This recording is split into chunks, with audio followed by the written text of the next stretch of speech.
Friends, welcome to Shri Kannada YouTube channel. Sharada serial ಇವತ್ತಿನ ಸಂಚಿಕೆಯಲ್ಲಿ ಏನಾಗ್ತಿದೆ ಅಂತ ನೋಡೋಣ ಬನ್ನಿ.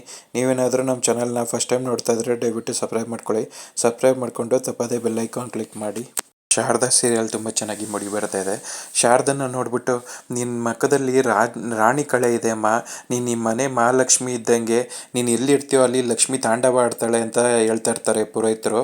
ಅದನ್ನ ನೋಡ್ಬಿಟ್ಟು ಸಿದ್ದು, ಇವರು ಮಹಾಲಕ್ಷ್ಮಿನ, ಇವ್ರು ಈ ಮನೆ ಕಲಿಸಿದವರು ಅಂತ ಹೇಳ್ತಾ ಇರ್ತಾನೆ. ಅಯ್ಯೋ ಇವರು ತುಂಬ ಶ್ರೀಮಂತರ ಮಗಳು ಅಂತ ಹೇಳ್ತಾ ಇರ್ತಾರೆ.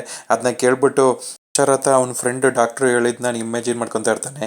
ನಿಮ್ಮ ಜ್ಯೋತಿಕಾ ನಿಮ್ಮ ಸ್ವಂತ ಮಗಳು ಅಲ್ವೇ ಅಲ್ಲ, ನಿಮ್ಮ ಮಗಳು ಬೇರೆ ಯಾರೋ ಇದ್ದಾರೆ ಅಂತ ಹೇಳಿರೋದನ್ನ ನೆನ್ಪು ಮಾಡ್ಕೊತಾ ಇರ್ತಾನೆ.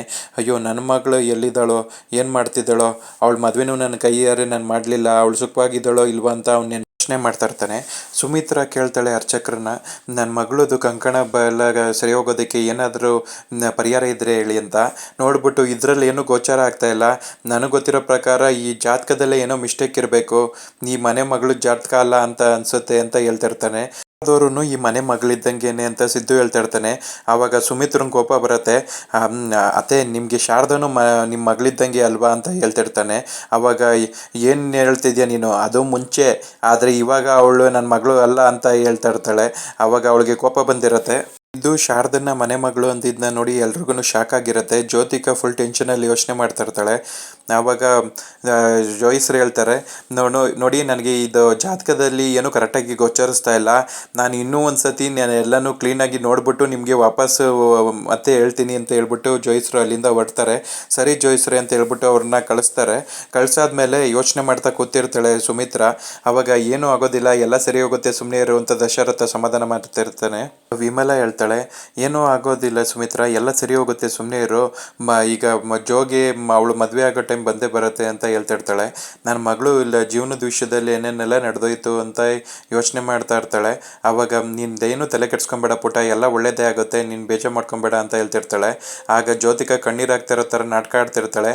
ನಿನ್ನ ಜೀವನನ ನಾನು ಸರಿ ಮಾಡ್ತೀನಿ, ನಿನ್ನ ಜೀವನನ ಬೇರೆ ಯಾರೇ ಹಾಳು ಮಾಡೋದಕ್ಕೆ ಬಂದರೂ ನಾನು ಬಿಡೋದಿಲ್ಲ, ನಿನಗೆ ಇನ್ನೂ ಒಳ್ಳೆ ಹುಡುಗನ ಹುಡುಕಿ ನಾನು ಮದುವೆ ಮಾಡೇ ಮಾಡ್ತೀನಿ ಅಂತ ಹೇಳ್ತಾ ಇರ್ತಾಳೆ.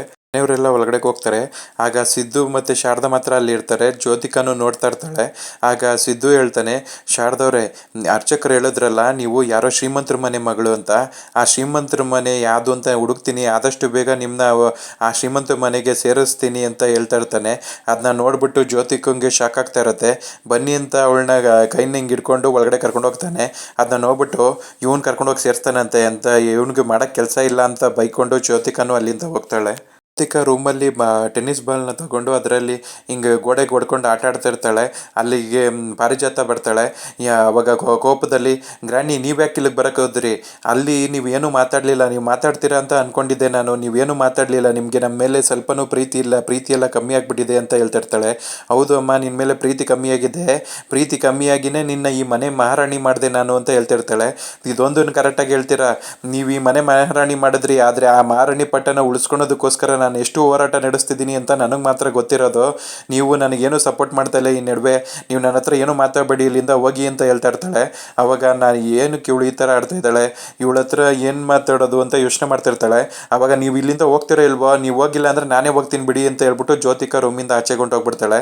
ಆವಾಗ ಏನು ಮಾಡೋದು, ಅಲ್ಲಿ ಇವ್ನು ನೋಡಿದ್ರೆ, ರೋಹನ್ ನೋಡಿದ್ರೆ ಪಾಲಕ್ಷನ್ ಬಗ್ಗೆ ಇವಳಿಗೆ ಏನೋ ಸೀಕ್ರೆಟ್ ಗೊತ್ತು ಅಂತ ಹೇಳ್ದ, ಇವಳ ಹತ್ರ ಹೆಂಗೆ ವಿಷಯನ ಬಾಯಿ ಬಿಡಿಸೋದು, ಹಿಂಗೆಲ್ಲ ಮಾಡಿದ್ರೆ ಇವಳು ವಿಷಯ ಬಾಯಿ ಬಿಡಲ್ಲ ಅಂತ ಹೇಳ್ಬಿಟ್ಟು ಅಲ್ಲಿ ಡ್ರಾಯರೆಲ್ಲ ತೆಗೆದು ನೋಡ್ತಾ ಇರ್ತಾಳೆ. ಅಲ್ಲಿ ಏನು ಸಿಕ್ಕೋದಿಲ್ಲ, ಅಲ್ಲಿ ದಿಂಬೆಲ್ಲ ಎತ್ತು ನೋಡ್ತಾಳೆ, ಅಲ್ಲೂ ಸಿಕ್ಕೋದಿಲ್ಲ. ಆಮೇಲೆ ನೋಡಿದ್ರೆ ಹಾಸಿಗೆ ಮೇಲೇ ಮೊಬೈಲ್ ಇರುತ್ತೆ. ಮೊಬೈಲ್ನ ತೆಗೆದು ನೋಡ್ಬಿಟ್ಟು ಇದರಲ್ಲಿ ನಂಬರ್ ಇದೆ ಅಂತ ಹೇಳ್ಬಿಟ್ಟು ಆ ನಂಬರ್ನ ಬಾಯಟ್ ಮಾಡ್ಕೊತಾಳೆ. ಬಾಯಟ್ ಮಾಡ್ಕೊಂಬಿಟ್ಟು ನಾನು ಇದ್ರ ಮೂಲಕನೇ ಇವಳು ಪಟ್ಟೆ ಮಾಡ್ತೀನಿ ಅಂತ ಹೇಳ್ಬಿಟ್ಟು ಪಾರಿಜಾತ ಅಲ್ಲಿಂದ ಹೋಗ್ತಾಳೆ. ಯೋಚನೆ ಮಾಡ್ಕೊಂಡು ಒಂದು ಕಡೆ ಸೋಫಾದಲ್ಲಿ ಕೂತಿರ್ತಾನೆ. ಆವಾಗ ಅಲ್ಲಿಗೆ ಸುಮಿತ್ರ ಬರ್ತಾಳೆ. ಸುಮಿತ್ರ, ನನಗನ್ಸುತ್ತೆ ಜಾತಕದಲ್ಲಿ ಏನಾದರೂ ಸಮಸ್ಯೆ ಇದೆಯಾ ಅಂತ ಹೇಳ್ತಾನೆ. ಆವಾಗ ಇಲ್ಲ ರೀ, ಜಾತಕದಲ್ಲಿ ಸಮಸ್ಯೆ ಆಗೋದಕ್ಕೆ ಸಾಧ್ಯನೇ ಇಲ್ಲ, ಬೇರೆಯವರಾದರೆ ಅವರು ಮಗು ಹುಟ್ಟಿರೋದನ್ನು ಪೇಪರಲ್ಲಿ ಬರ್ಸಿಡ್ತಾರೆ, ಆದರೆ ನನ್ನ ಮನಸ್ಸೊಳಗಡೆ ಪ್ರಿಂಟ್ ಆಗಿಬಿಟ್ಟಿದೆ, ನಾವಿಬ್ಬರೇ ಹೋಗ್ಬಿಟ್ಟು ಜಾತಕನ ಜೋಯಿಸ್ರಿಗೆ ಹೇಳ್ಬಿಟ್ಟು ನೀಟಾಗಿ ಬರ್ಸ್ಕೊಬಂದು ಜಾತಕ ಅಲ್ವೇನ್ರಿ ಅದು ಆ ಜಾತಕ ಕರೆಕ್ಟಾಗೇ ಇದೆ, ಆದರೆ ನಮ್ಮ ಮಗಳು ವಿಷಯದಲ್ಲೇ ಯಾಕೆ ಹಿಂಗೆ ಆಗ್ತಾಯಿದೆ ಅಂತ ನನಗೆ ಗೊತ್ತಾಗ್ತಾ ಇಲ್ಲ. ಅವಳಿಗೆ ಒಂಚೂರು ಖುಷಿನೇ ಸಿಗ್ತಾ ಇಲ್ಲ. ನನ್ನ ಮಗಳು ಖುಷಿ ಇತ್ತು ಅಂದರೆ ಅದೇ ನನಗೆ ಸಾಕು, ಅದೇ ನನಗೆ ಹೊಟ್ಟೆ ತುಂಬ್ದಂಗೆ ಆಗುತ್ತೆ. ನನ್ನ ಮಗಳು ಖುಷಿನೇ ನನಗೆ ಇಂಪಾರ್ಟೆಂಟು ಅಂತ ಕಣ್ಣೀರಾಗ್ತಾ ಇರ್ತಾಳೆ. ನಿನಗೆ ಈಗ ಹೇಳಿ ಸುಮಿತ್ರಾ, ಅವಳು ನಮ್ಮ ಮಗಳೇ ಅಲ್ಲ, ಅವಳು ನಮ್ಮ ಮಗಳಲ್ಲ, ನಮ್ಮ ಮಗಳು ಬೇರೆ ಯಾರೋ ಇದ್ದಾಳೆ ಅಂತ ನಾನು ನಿಮ್ಗೆ ಹೇಳೋಕ್ಕಾಗ್ತಾ ಇಲ್ಲ. ನಾನು ಏನು ಮಾಡಲಿ, ನಿನ್ನ ಈ ಥರ ಪರಿಸ್ಥಿತಿನ ಇಲ್ಲಿ ಇರೋದನ್ನ ನೋಡೋದಕ್ಕೆ ನನ್ನ ಕೈಯಲ್ಲಿ ಆಗ್ತಾ ಇಲ್ಲ ಅಂತ ದಶರಥನು ಬೇಜಾರು ಮಾಡ್ಕೊತಾ ಇರ್ತಾನೆ. ನನ್ನ ಮಗಳ ಜೀವನ ಚೆನ್ನಾಗೇ ಇತ್ತು. ನಾನು ನನ್ನ ಮಗಳು ಥರ ಅಂತ ಹೇಳ್ಬಿಟ್ಟು ಆ ಶಾರದನ ಯಾವಾಗ ಈ ಮನೆಗೆ ಕರ್ಕೊಬಂದನೋ ಆವಾಗಲೇ ನನ್ನ ಮಗಳು ಲೈಫ್ ಹಾಳಾಗಿದ್ದು. ಅವಳನ್ನ ನಾನು ಈ ಮನೆಗೆ ಕರ್ಕೊಬಂದು ತುಂಬ ದೊಡ್ಡ ತಪ್ಪು ಮಾಡಿಬಿಟ್ಟೆ ಅಂತ ಹೇಳ್ತಾ ಇರ್ತಾಳೆ. ಅಯ್ಯೋ ನೀನು ಶಾರದನ ಬಗ್ಗೆ ತಪ್ಪು ತಿಳ್ಕೊಂಡಿದ್ಯಾ. ಜ್ಯೋತಿಕನ ಜೀವನದಲ್ಲಿ ಹಿಂಗಾಗೋದಕ್ಕೆ ಶಾರದಾ ಕಾರಣ ಅಲ್ಲ. ಅವಳ ಲೈಫು ಬೇರೆ, ಇವಳ ಲೈಫ್ ಬೇರೆ ಅಂತ ಹೇಳ್ತಾ ಇರ್ತಾನೆ. ನೀವು ಶಾರದಂಗೆ ಸಪೋರ್ಟ್ ಮಾಡ್ಕೊಂಡು ಬರಬೇಡಿ. ಅವಳಿಂದನೇ ನಮ್ಮ ಮನೆಯಲ್ಲಿ ಇಷ್ಟೊಂದೆಲ್ಲ ಕಷ್ಟಗಳ ಬರ್ತಾ ಇರೋದು. ಅವಳನ್ನ ಕರ್ಕೊಬಂದು ನಾನು ತುಂಬ ದೊಡ್ಡ ತಪ್ಪು ಮಾಡಿದ್ದೀನಿ. ಇವಾಗ ಅವಳು ಮಾಡಿ ನಿಮ್ಗೆಲ್ಲರನ್ನ ಬುಟ್ಟಿಗೆ ಹಾಕೊಂಡಿದ್ದಾಳೆ ಅಂತ ಹೇಳ್ತಾ ಇರ್ತಾನೆ. ನೀನು ಯಾವಾಗಲೂ ಶಾರದಂಗೆ ಬೈತಾ ಇರ್ತೀಯ, ಅವಳ ಮೇಲೆ ಕೋಪೆ ಕೂರಿಸ್ತಾ ಇರ್ತೀಯ ಅಂತ ದಶರಥ ಹೇಳ್ತಾ ಇರ್ತಾನೆ. ಇಲ್ಲ, ನಾನು ಹೇಳ್ತಾ ಇರೋದೇ ಕರೆಕ್ಟು. ಶಾರದನಿಂದನೇ ನಮ್ಮ ಮನೇಲಿ ಇಷ್ಟೊಂದೆಲ್ಲ ಸಮಸ್ಯೆಗಳಾಗ್ತಾ ಇರೋದು, ನಿಮಗೆ ಅರ್ಥ ಆಗ್ತಾ ಇಲ್ಲ ಅದು ಅಂತ ಹೇಳ್ತಾ ಇರ್ತಾರೆ. ಅವಾಗ ನೀವು ಹೋಗ್ಲಿ, ಎಲ್ಲ ಸರಿ ಮಾಡೋಣ, ನೀನು ಸುಮ್ಮನೆ ಇರು ಅಂತ ಹೇಳಿ ಸಮಾಧಾನ ಮಾಡ್ತಿರ್ತಾನೆ. ನೀನು ಏನೇ ಕೆಲಸ ಮಾಡಿದ್ರು ನಾನು ನಿನ್ನ ಜೊತೆ ಯಾವಾಗಲೂ ಇರ್ತೀನಿ ಅಂತ ದಶರಥ ಹೇಳ್ತಾ ಇರ್ತಾನೆ. ಅವಳಿಗೆ ಜ್ಯೋತಿಕಂಗೆ ಅವಳ ತಂದೆ ತಾಯಿ ಆಶೀರ್ವಾದ ಇದೆ ಯಾವಾಗ್ಲೂ, ಅದೇನೇ ಅವಳನ್ನ ಕಾಪಾಡ್ತಾ ಇರುತ್ತೆ ಅಂತ ಹೇಳ್ತಾನೆ. ಅದನ್ನ ಕೇಳಿ ಅವಳಿಗೊಂಚೂರು ಸಮಾಧಾನ ಆಗುತ್ತೆ. ಅವಳನ್ನ ದಶರಥ ಸಮಾಧಾನ ಮಾಡ್ತಿರ್ತಾನೆ.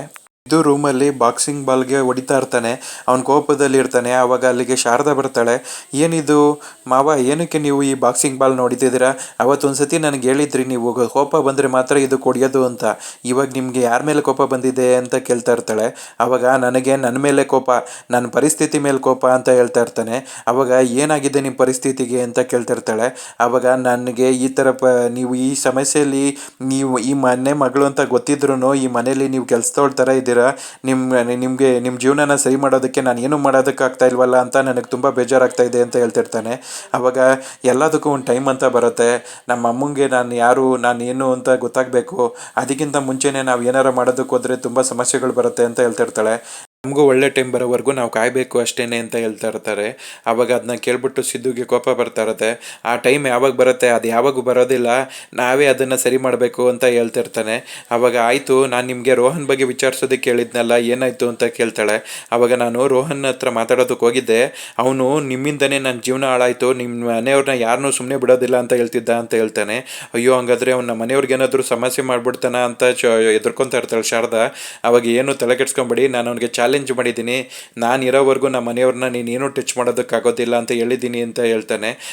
ಹೌದಾ, ಅವನು ಇಷ್ಟೊಂದೆಲ್ಲ ಮಾತಾಡೋದನ್ನ ಅಂತ ಕೇಳ್ತಿರ್ತಾಳೆ. ಹೌದು, ಅವಳು ಈ ಥರ ಎಲ್ಲ ಹೇಳ್ದ ಅವನು ಅಂತ ಹೇಳ್ತಿರ್ತಾಳೆ. ಸಿದ್ದು ನಿಧಾನಕ್ಕೆ ಬಂದು ಅವಳನ್ನ ತಪ್ಕೊಳ್ಳೋದಕ್ಕೆ ಹೋಗ್ತಾ ಇರ್ತಾನೆ. ಆವಾಗ ಶಾರದಾ ತಪ್ಪಿಸ್ಕೊಂಡು ಹೋಗ್ತಾಳೆ. ಆವಾಗ ಶಾರದಾ ಅವರೇ ಒಂದು ನಿಮಿಷ ಅಂತ ಮಾತಾಡ್ಸೋದಕ್ಕೆ ಹೋಗ್ತಾನೆ. ಇಲ್ಲ, ನನಗೆ ಆಚೆ ಕಡೆ ಕೆಲಸ ಇದೆ ಅಂತ ಹೇಳ್ಬಿಟ್ಟು ಅವಳು ಅಲ್ಲಿಂದ ರೂಮಿಂದ ಆಚೆ ಕಡೆ ಹೊಂಟೋಗ್ತಾಳೆ.